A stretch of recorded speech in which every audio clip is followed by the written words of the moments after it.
శ్రీ గురుభ్యో నమ. శ్రీ శంకర భగవత్పాద విరచిత శివానందలహరి 68వ శ్లోకము. శంకరులు తన వద్ద ఉన్న భక్తి అనే ధేనువును కాపాడుమని ఈశ్వరుని కోరుతున్నారు. అమితముదమృతం ముహుర్దుహంతీం విమల భవత్పదగోష్టమావసంతీం సదయ పశుపతే సుపుణ్యపాకాం మమ పరిపాలయ భక్తిధేనుమేకాం. ఈ శ్లోకమునకు భావము: దయామయ పశుపతి, అమితమైన ఆనందము అనే పాలను మరలా మరలా ఇచ్చేది నిర్మలమైన నీ పాదము అనే పశువుల చావడి యందు నివసించుచున్నది. మంచి పుణ్యముల యొక్క పంట అయిన భక్తి అనే ఒక గోవు నాకు ఉంది. ఆ గోవును నీవు రక్షింపుము. శంకరుల వద్ద ఒక గోవు ఉంది. అది భక్తి అనే గోవు.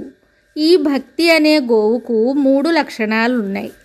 అది అమితమైన ఆనందము అనే పాలను పుష్కలంగా ఇస్తుంది. అది నిర్మలమైన ఈశ్వరుని పాదములనే గోశాలలో నివసిస్తూ ఉంటుంది. ఇది సుపుణ్యపాకము, అంటే పూర్వజన్మలలో చేసుకున్న ఎన్నో పుణ్యాలకు ఫలితంగా లభిస్తుంది. అంటే భక్తి వల్ల అమితమైన ఆనందము లభిస్తుంది. అది నిర్మలమైన శంకరుని పాదాల వద్దనే నిలుస్తుంది.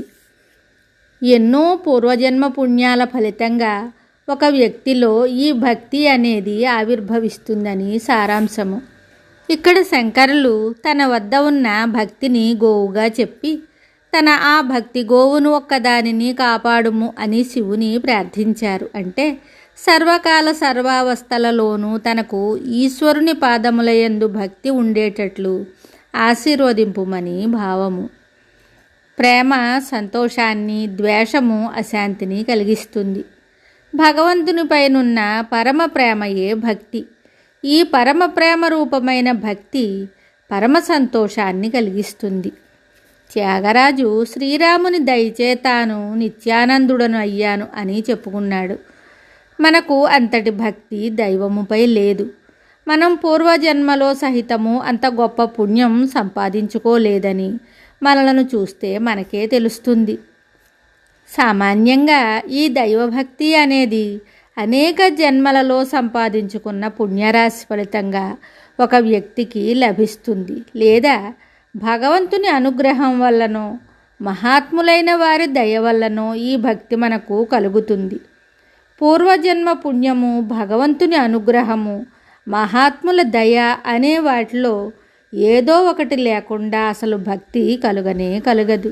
ఒకవేళ ఏదో కొద్దిపాటి పుణ్య ఫలితంగా భక్తి మనలో ఏర్పడిన చిన్న మొక్కను మేకలు తినివేసేటట్లు పైకి ఆస్తికుల వలె కనబడే నాస్తికుల వల్ల కానీ ఇతర దుర్ఘటనల వల్ల కానీ మనలో పుట్టిన ఈ భక్తి అనే చిన్న మొక్క ముక్కలు ముక్కలు అవుతుంది.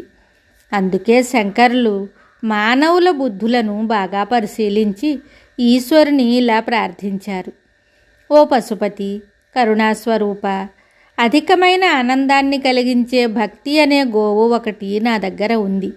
దీనిని దయతో కాపాడు. దీన్ని నీ పాదాలనే గోశాలలో కట్టివెయ్యి అని ప్రార్థించారు. శంకరుల ప్రార్థనను మనము ఒక హెచ్చరికగా తీసుకోవాలి. అనేక పూర్వజన్మ పుణ్యముల పంటగా మనకు కలిగిన శివభక్తి మనకు అధికమైన సంతోషాన్ని ఇస్తుంది కనుక దానిని శివపాదాలు అనే గోశాల వద్ద కట్టివేయాలి. అందుకు శివుడు అంగీకరించాలి. అందుకే శంకరులు తన భక్తి అనే గోవును కాపాడమని ఈశ్వరుని ప్రార్థించారు. అంటే తనకు శివునిపై అచంచలమైన భక్తిని కలిగించమనే కోరికను వెల్లడించారని గ్రహించాలని శ్రీ శుద్ధ చైతన్య స్వామివారు తెలిపారు. భక్తులు 4 విధములైన వారు ఉంటారని భగవద్గీతలో ఇలా చెప్పారు: చతుర్విధ భజంతే మాం జనాః సుకృతినోర్జున ఆర్తో జిజ్ఞాసురర్థార్థి జ్ఞానీ చ భరతర్షభ. భక్తులు 4 రకాలు: ఆర్తులు, జిజ్ఞాసువులు, అర్థార్థులు, జ్ఞానులు. భక్తిని గూర్చి నారద భక్తి సూత్రాలలో మహర్షి క్రింది విధంగా తెలిపారు: సా త్వస్మిన్ పరమ ప్రేమ రూప అమృతస్వరూపాచ యల్లబ్ధ్వా సిద్ధో భవతి అమృతో భవతి తృప్తో భవతి. పరాభక్తి సిద్ధికి మహాత్ముల అనుగ్రహము, భగవంతుని కించిత్తు అనుగ్రహము ముఖ్యము. అందువల్లనే భక్తి గోవు రక్షణకు శంకరులు భగవంతుడైన శివుని ప్రార్థించారు. అందుకే ముకుందమాలలో కులశేఖరాళ్వార్లు కూడా మా ద్రాక్షం క్షీణపుణ్యాన్ క్షణమపి భవతో భక్తిహీనాన్ పదాబ్జే అని చెప్పారు. క్షణమైన నీ పాదపద్మములయందు భక్తి లేని పాపాత్ములను చూడకుండా ఉందునుగాక అని వారి కోరిక. ధర్మస్య జయోస్తు అధర్మస్య నాశోస్తు. భగవంతుని కృప సర్వత్రా ప్రసరించుగాక. ధర్మమునకు జయమగుగాక, అధర్మమునకు నాశమగుగాక. మరి ఒక శ్లోకంతో మళ్ళీ కలుద్దాం. శుభం.